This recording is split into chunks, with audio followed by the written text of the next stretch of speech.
XFO Intelligence Fables presents The Physics Teacher by Brendan S. C. Wong, January 2026.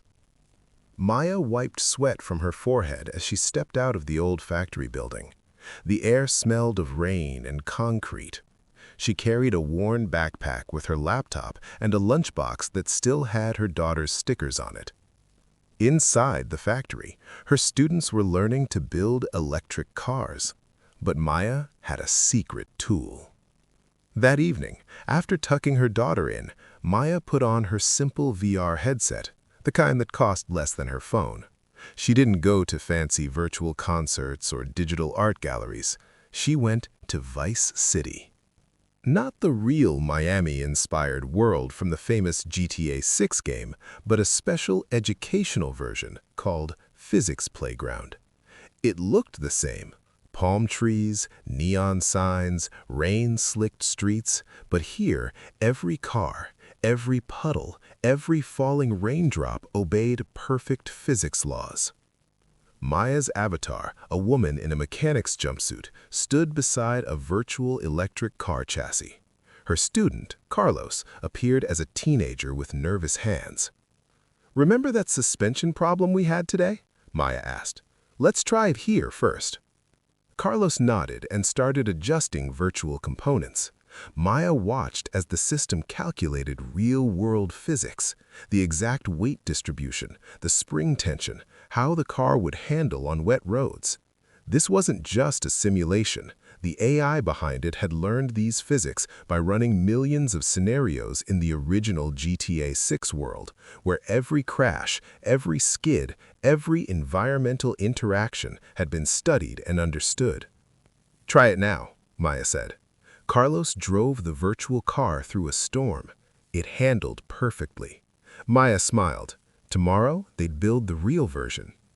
The next morning, Maya's principal called her into his office. Mr. Chen was a practical man who cared about results. "Maya, the parents are asking questions," he said. "They see their kids spending hours in what looks like a video game. They don't understand." Maya took a deep breath, explaining. "Remember when Carlos couldn't grasp why his robot kept tipping over? After 2 sessions in Physics Playground, he not only fixed it, he improved the design. That suspension system we're building today, it came from virtual testing."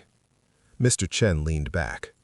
"I see the results, but people are scared of AIs making decisions. They hear stories about systems that don't care about human values."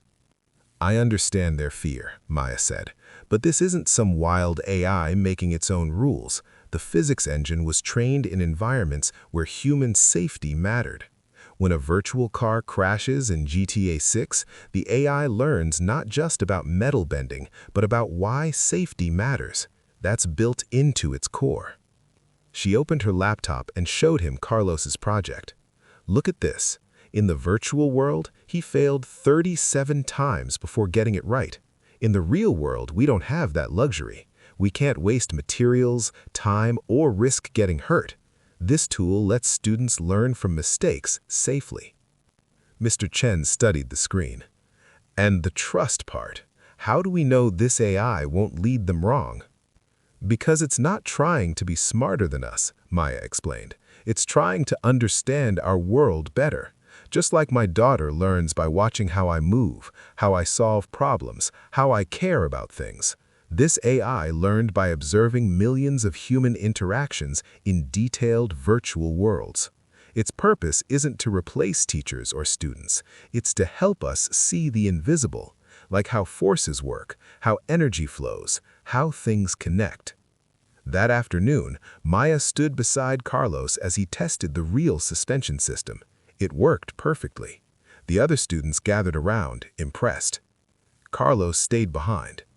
"Miss Maya," he said quietly, "my brother says this is cheating, that we're using some robot brain instead of learning real skills." Maya thought about the millions of physics calculations happening behind the scenes.